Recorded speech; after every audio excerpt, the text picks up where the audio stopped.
Hey, everybody. Really excited today to dive into how Digi is shaping the future of IoT, AI at the edge, and so much more. Ron, how are you? I'm doing great. Thanks for having me, Evan. How about you? I'm great. Really excited for this chat. I mean, Digi International has been around for, gosh, 4 decades. Is that Yeah. right? Yeah. Our 40th birthday this fall. That's phenomenal. I trust you were not there at the beginning, but maybe talk about your background and how you have evolved from a connected devices company into a full IT stack, IoT stack solutions provider. Yeah. I'll give you kind of a brief history of my journey because every leader is, horribly biasing their company's trajectory, and I'm no different. So I'll start off. I was born 7 pounds 6 ounces with very no, I'm joking, of course, but so I actually out of college, I got into consulting and was a wonderful time. I got a chance to get exposed to different industries, financial services, manufacturing, energy, uh, computers, and really fell in love with wireless communications in particular. And you have these times in your life where you have these epiphanies, and I had one of these that we're going to be sending data over wireless. We're not going to be using it for voice applications. And the pendulum swung for me extremely hard from consulting and advising companies to starting a company. And you may have heard this before, but there's some good research that says that one of the greatest times to start a company is between 25 and 35 because you're experienced enough to avoid like obvious pitfalls, but you're actually stupid enough to think you can do it. And so I started a company in fleet management called PeopleNet, and we provided onboard computers to North American truckers.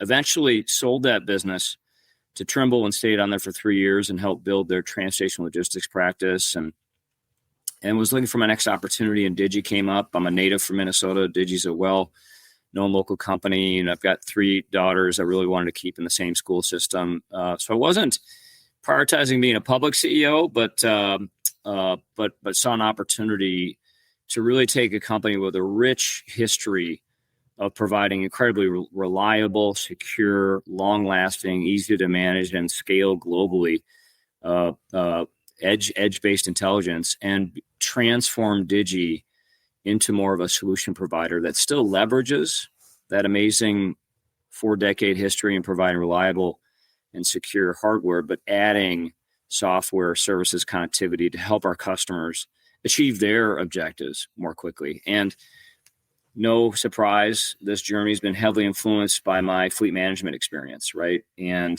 if you think about fleet management, it's the granddaddy of IoT applications. It's the largest, it's the most pervasive globally. Got this incredibly important edge device that oftentimes interfaces with the driver, interfaces with the computer in the truck to get miles per gallon to enable e-driver logs, provides a critical connection to both dispatch as well as their shippers and receivers.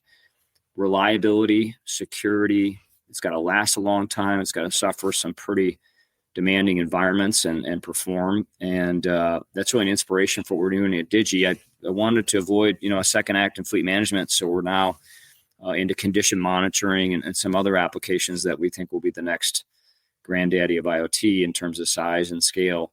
But that's really, that's really a summary of what's been going on here. And I joke that I'm addicted to these more solution-based businesses because they oftentimes have, subscription contracts, which generates recurring revenue. And I joke that I'm addicted to recurring revenue. I'm not in treatment or am I taking any medication? I'm owning this addiction. That's awesome. Usually, as a tech and wireless geek, I dive right into technology, which we'll do. But you actually talk about services as a differentiator, and say that it's undervalued in IoT. So maybe talk about that first. How do you blend technology with services to ensure that this stuff actually works in the field? Evan, I think you've probably experienced it throughout your lifetime. Service is hard to buy. It's easier to experience it. And so sometimes selling service has to be more of a sleight of hand, right? And so we embed 24/7 care into our offering. It's not called out as a separate line item. But I firmly believe in this area of the world that we work in, industrial, sort of, heavy business and mission critical technology, that service is a key differentiator. I think, struggle to get service nowadays. As like, I have to gear up to call a company if I want to try to talk to their customer service group, because I know I'm going to take a long time to get through their IVR. They're going to really force me to some kind of chat-based solution. And it's like, hey, if I knew that it could be solved via chat, I wouldn't have called in, right? But I'm actually I'm hitting your relief valve here. I need to talk through a non-standard issue. And our business is full of non-standard issues. And it's not good enough for us to just understand how our products and services and software work. It's how does it work for you? So tell me about the context. Tell me about the application. Tell me about the outcome that you're looking to achieve. And so I think it's less break fix. It's more, how do we get to that outcome together? And oftentimes our technology is interacting with a variety of other technology. And it's critical that we help be the glue that gets all that system connected and working. Brilliant. So, of course, AI is having its moment, and also at the edge, where edge intelligence, the far edge, is really having its moment as well. Talk about how you're leveraging AI to deliver, unique insights and automation directly at the device level. Yeah, we, like a lot of companies, are getting tremendous value in AI in terms of our administrative functions and processes. But I think, to your point, one of the more exciting opportunities, and it's probably got a longer fuse to it, is these small language models. We are in a lot of remote equipment. The process today is we're generally connecting to the computer inside that elevator, generator, solar farm. We're then storing that data and then communicating it to our customers' back office systems. Now, this could be in the cloud, they can be on-prem, variety of both. And then they're doing some magic to say, well, based on the information I've received from the field, I'm going to ask a person or a machine, hey, what do you think we should do? And all of that, I think, will be placed on the edge. And you'll be making real-time decisions as to whether to change the configuration, whether to update software, or whether to initiate a truck roll from that edge-based intelligence. It won't be this sequential, I'm going to transmit the data back to some central headquarters that'll make that decision in either human or automated format, and then tell that third party. Right now, for example, within our Smart Sense group, we have enough information on refrigerated equipment that many of our customers are allowing us to open a service ticket when needed and to close it. Wow. So we don't rely on the service tech to say they solved the problem. We're asking that machine and making sure that machine is healthy. So it's that trust but verify thing. So that can happen without any human intervention, right? Versus you're telling a pharmacist or a retail employee that may be not engaged to make these steps that all could be automated without having to rely on that field resources, either because they're too busy or they're not aware or they just don't prioritize. Got it. So I think the word resilience is sort of the word of the decade, personally and professionally, but also in connectivity. It's not just connectivity is nice to have. It's become mission critical, life or death in some cases. How do you think about resilience, both to the device, to your operations, your data centers, and so forth? It's interesting, and I couldn't agree with you more. Resilience has become kind of the decade's word, if you will. But I think about resilience. I think the context is that we are, I think, as a society, experiencing a tremendous amount of change, and that velocity is increasing. And that change comes in all different formats. It can be technology-based change. It can be regulatory change, like we're seeing now with tariffs and other things, right? It can be business opportunities and challenges. And the key is the ability to adapt to that change, which enables that word resiliency. And the ability to not only make sure that your device can survive changing conditions, whether they be wireless, whether they be regulatory, whether they be opportunities and challenges in business processes, is very, very critical. Now, there's some things in life, as you know, that are possible to change remotely, like going from, say, a 4G to a 5G radio. But there are tons of things that can be adapted to via software changes, whether they be configurations or complete software updates. I've had my now second Tesla. I know Tesla and Elon Musk have become a little bit bad word, but I had like VIN number 10,000 of Tesla, and the idea that a cellular radio would be in your car and that your interface would be able to change, and that Tesla could avoid having you drive your vehicle into a dealership to deal with a recall.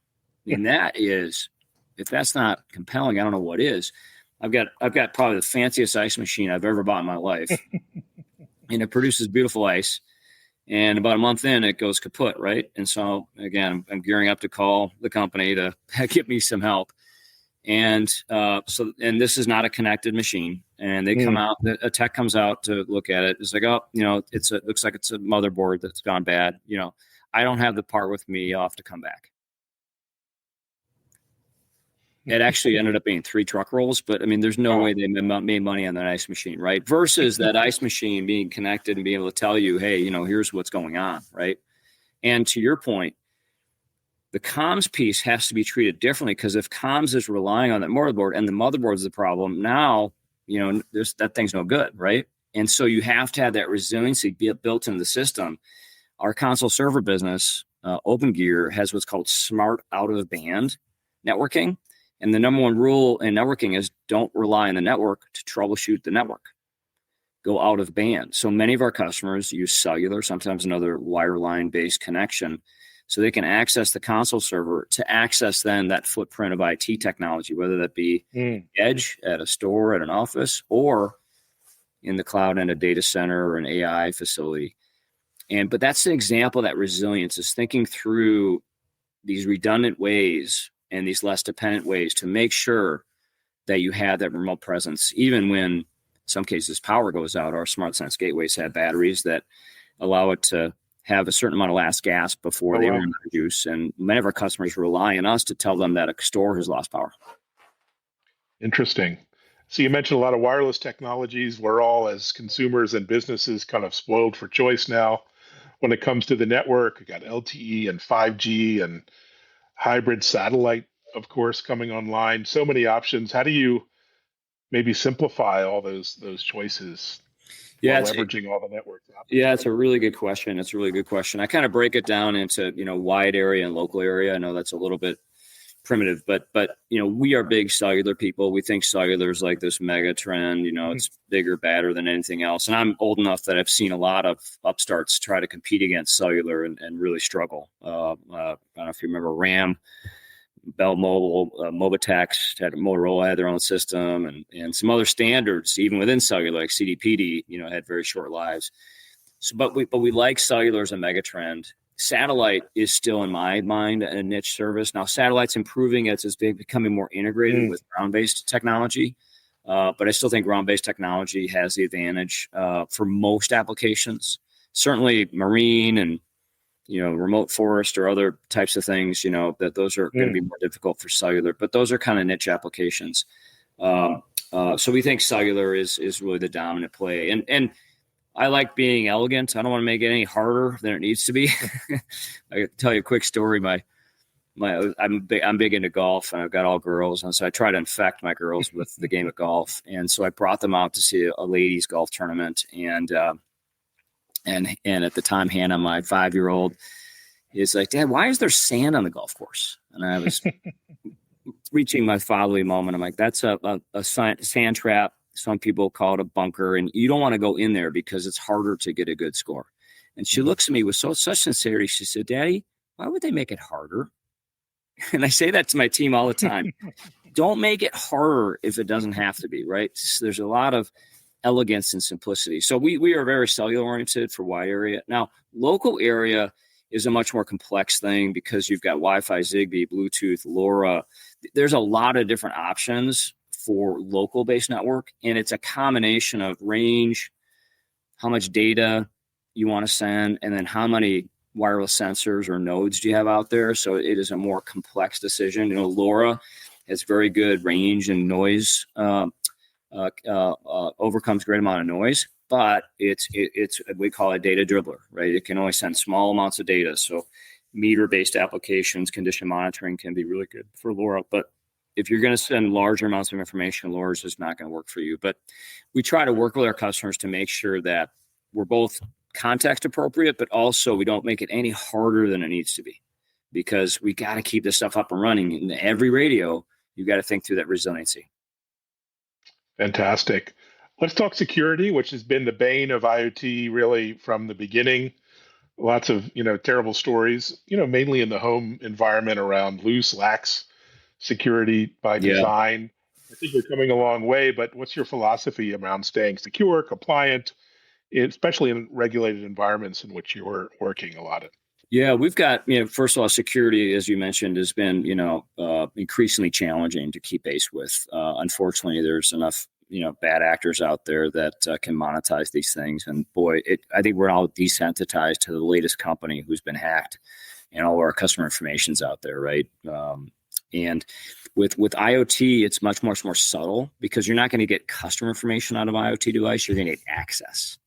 So we're really a vulnerability point if we're not properly managing it to get access to a much bigger and broader system. So we treat security with the utmost care. We are designing it in at the hardware level in addition to software level. We are constantly managing and looking for CVs. We are scanning the globe through subscription services and our own efforts. We've got dedicated security officers both at the corporate level and as well as in the businesses to make sure that any critical vulnerabilities are addressed. And we have a weekly security and quality meeting where we're going through any potential issues that are either open or been resolved, anything that's been reported. So we then complement that with a broader security setting where we're ISO 27001 and SOC 2 compliant, which gives a lot of customers and prospects comfort that not only we secure, but a third party can, accredit our security status. Because I think it's important for a customer to make sure that their critical vendor doesn't just say they're secure, but has the accreditation to prove it. Brilliant. So you're much more than connectivity. Leveraging all that juicy data at the edge is really powerful now, especially with these embedded AI models you're deploying. Maybe talk about what's possible now with that data and what are your customers doing with it? Yeah, it's a really, I would call it a slow motion success story because there are all these small pockets of very, very valuable and private information. Our customers don't want this information out in the wild, right? They don't want a competitor to see it, and maybe even a prospect or maybe even their service partners. So you've got to really work with companies that were kind of in this early stage of both getting the data to the point where it can be leveraged by AI, and then thinking about these use cases that can deliver that value, right? So let's take an example of an elevator, right? We've got many customers where we're the communication device inside that elevator, both providing emergency voice services, but also connecting to that elevator's computer to make sure that we're examining fault codes, being able to change configurations, and even update the software of the computer on that elevator. Wow. And we're working with them to say, hey, listen, let's incorporate some of that knowledge. Let's get it standardized so that what's the right AI tool to use? Let's practice it in the cloud first before we try to domesticate it to the point where it can be put into an edge device. And then we've got to put containers in there in that edge device to make sure that the customer's application, they feel that's secure. And it's also an area where Digi is not, causing any problems with collisions and inference. So it's a slow motion success story. It really is. And if you think about our customers, which are global, you've got every degree of maturation in their AI process, right? In terms of their understanding. But the key for us, Evan, is always like, what's the outcome you're going to look to achieve? Are you going to have fewer truck rolls? Are you going to have higher uptime? What is the outcome? And then let's make sure we measure it. What's our baseline right now so that we can understand by implementing this model what we can get to? And is the implementation effort and cost a tenth or less of the value that you expect to receive, right? So we want to make sure we've got that strong business case, that it's very motivating. There's a pot of gold at the end of that technology rainbow. And then we can go after the technology assessment. We see a lot of times, Evan, people kind of jump to the technology assessment. And you got to make sure there's this real exciting, opportunity that if you're successful can be very, very rewarding. And that's a key part of, I think, our role is making sure that we're not just stuck in the lane of the technology enablement, but helping people through those business models. But it's an exciting future. I think there's so much more to come here with leveraging AI, leveraging new technologies. Everything's getting better, cheaper, faster. And I think that unlocks a lot more business opportunities. Yeah, absolutely. Particularly when it comes to areas like predictive maintenance. You love your ice machine example. Why couldn't you predict a failure of a part or a battery for operational efficiency reasons? Digital twins are becoming a big deal. What are your, I was in Vegas this week and it seemed like half the escalators weren't working at any given time. And I'm thinking, why is that? That just seems such a no-brainer for IoT Yeah. and operations. But how are you seeing these opportunities evolve in your customers? Yeah, I think an underrated part of I think keeping things up and running is that there are humans that are needed to go out to either Mm. service or repair, and those jobs are getting tougher and tougher and tougher to fill. I Oh, think wow. it's not as desirable, especially right now. Immigration is very contained, and a lot of times immigration takes up some of these roles, right? So keeping these systems up and running is so critical, and I think one of the unappreciated things of having a connected device is feeding the performance information of that existing technology into the next generation, Mm. right? That allows you then to have more reliability, resiliency, uptime. Our building in the office here, embarrassingly, to your point, we have 4 elevators. It is rare that more than 1 or 2 are working. Wow. I mean, it's rare, and it's a bit of a running joke. It just seems like there's somebody always here. Now that seems like a design or a maintenance issue, but we can't tolerate that level of performance and be expecting to succeed, right? As a company or a society, right? So I think having that edge intelligence is going to unlock so much value, and one of the biggest could be, feeding the performance information into that next generation design. Fantastic opportunity. So much to be excited about. What excites you over the next year or two with all this emerging technology that you're leveraging and the investments you're making? Yeah, so I think with the amount of technology coming to market, a lot of these things, again, in the industrial world, because the IoT is so fragmented, even things like 5G we've scratched the surface on 5G. Mm. 5G radios are still really expensive from an IoT Yeah. perspective. So to give you a feel, you could buy a 4G cellular radio for $20. A 5G radio today still is like $100. Oh, wow. And that's just the radio, right? And the red cap will come out. That'll bring it down to at least 80.